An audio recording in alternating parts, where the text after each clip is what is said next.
nga ba tayo makakapag-set up ng ating payout account dito kay Facebook? And guys, kung kayo is invited na sa mga monetization tools like Ads on Reels, InStream Ads, and yung pinakabago guys, yung content monetization. So, nakikita ko dito kay Facebook, no, hindi na sila magsisend pa ng long form videos kasi nga no October 4 is na-post yung invitation sa long form video. Ibig sabihin, wala na tayong mare-receive na notification na tayo ay eligible to get monetized sa mga long form video natin. And sa Ads on Reels, possible, ito naman yung susunod or magkakaroon ng bagong update dito sa Ads on Reels. And kung tayo is bago and naghihintay tayong ma-monetize sa content monetization, ano nga ba yung gagawin natin pag-set up ng ating account para tayo sumahod? Well, itong video na to is tapusin mo hanggang dulo. Step by step guide yung gagawin natin para hindi tayo magkamali sa mga details. And usually, kapag nagkaroon tayo ng mga incorrect details or after submissions ng ating payout, and once na may mga mali na detalye, pwede sa bangko, sa tax info, or sa TIN number, or sa business type, na-hold yung payout, or pwede magkaroon ng unusual activity. So guys, tara, samahan nyo muna ako. Nag-ready na ako nito ng screenshot guys. So, papakita ko lang sa inyo yung guide. And before tayo mag-proceed dito, ipapakita ko lang din naman sa inyo dito sa aking payout setting na ganito dapat yung makikita sa inyong profile or sa page payout. So sa payment method, makikita natin dito bakit different yung details sa tatlo. Ganito yan guys. Sa bonus program, sa page or sa stars, iba po yung mga payout account niyan. So, ibig sabihin, different yung bangko na pwede nyo ilagay.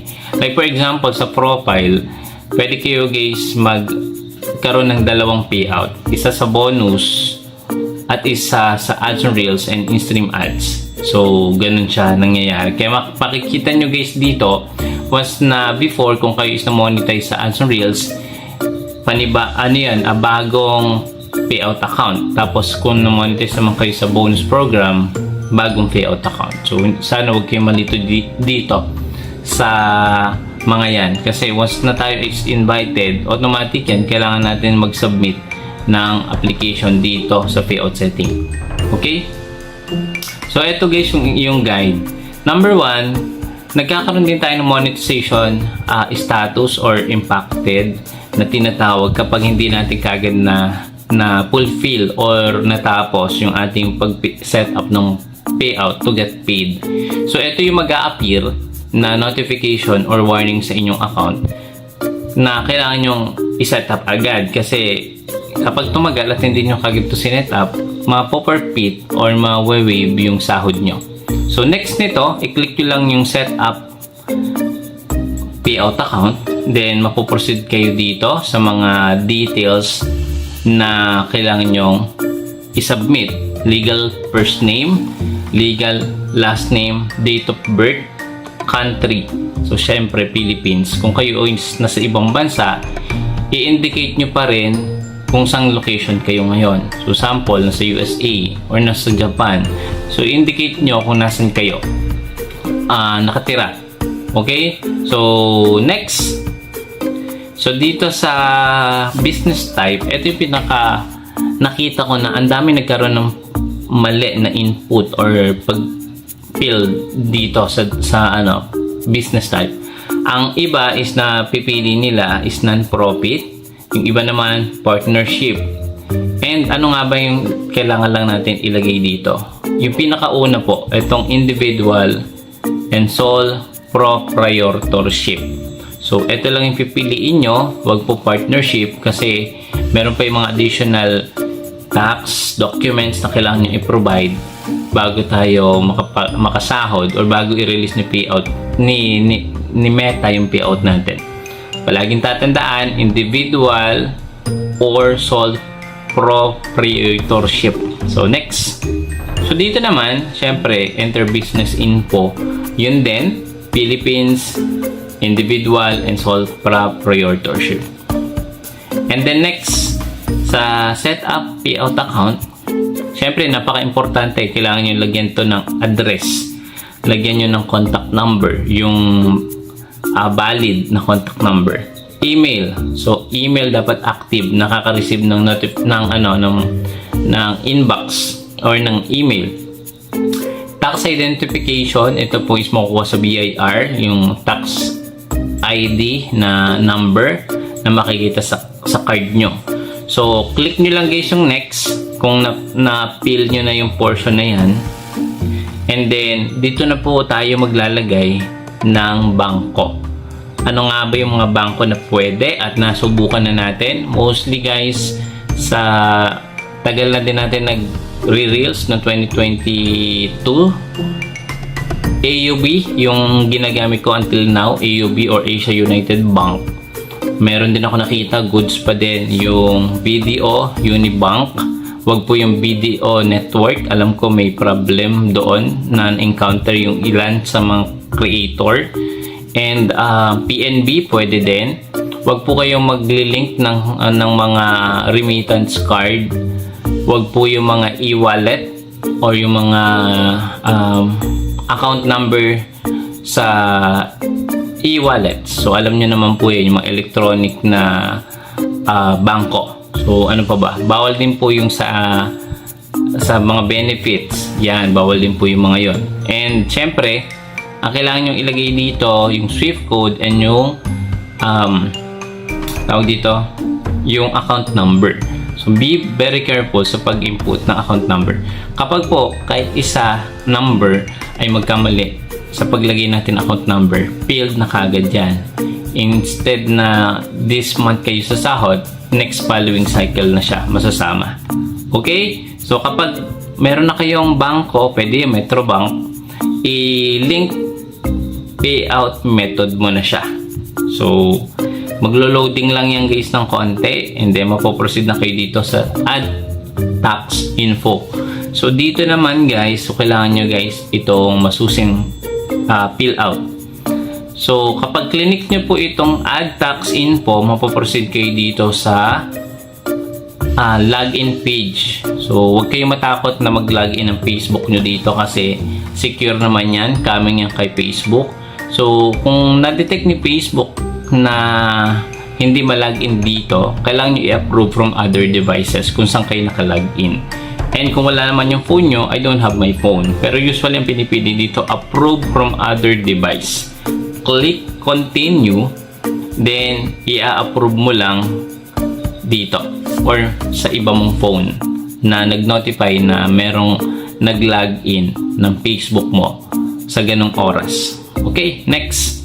So dito naman, kailangan nating i-input yung ating tax info. Nagkakaroon po ng error or ng warning tawag dito, notification kapag may space tayo na ginamit or kapag meron tayong mga special characters na ginamit.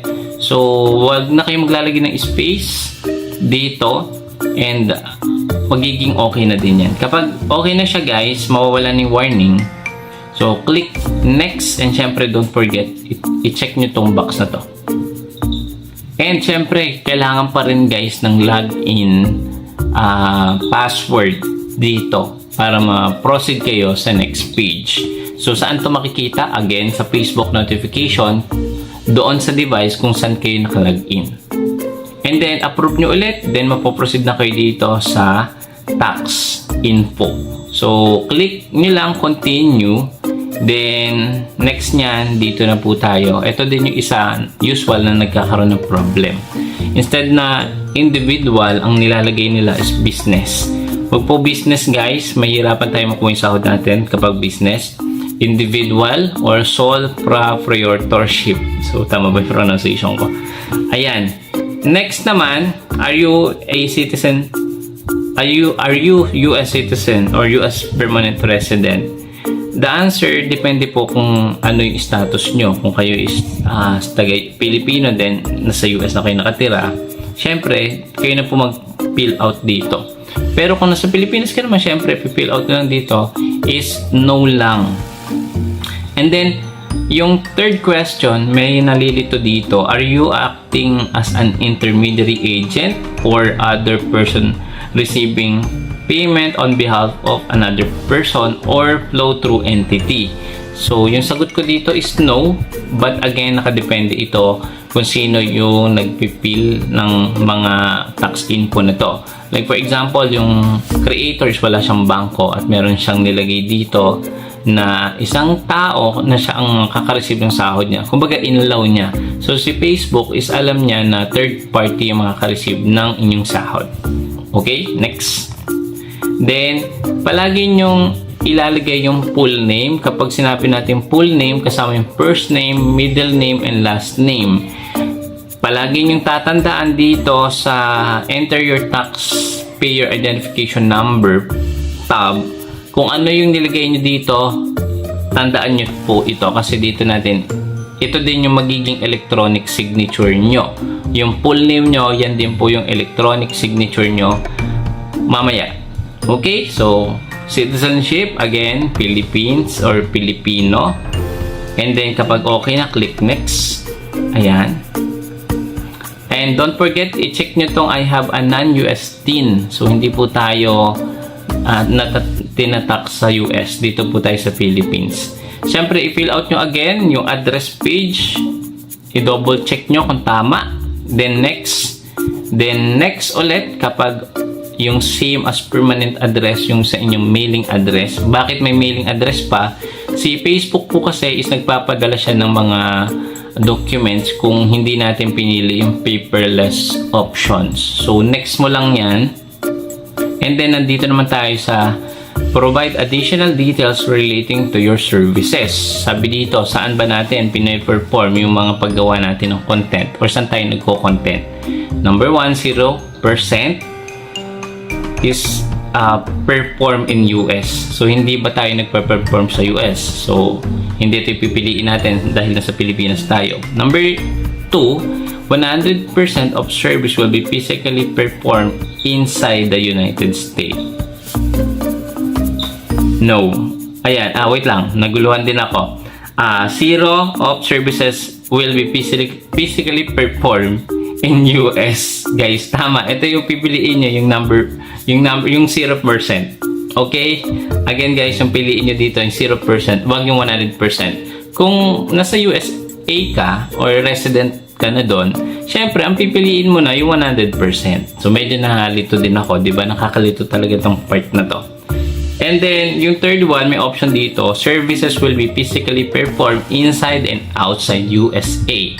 Kung kayo po ay nasa USA, then umuwi kayo sa Pilipinas or sa other country outside US, ito yung pipiliin mo, yung pangatlo.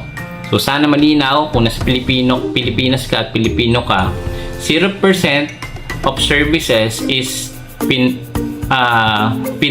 hindi pine-perform sa USA. Okay, next. Ayan, so tama po, pipiliin natin is 0%. Then, dito na tayo sa contact us to continue.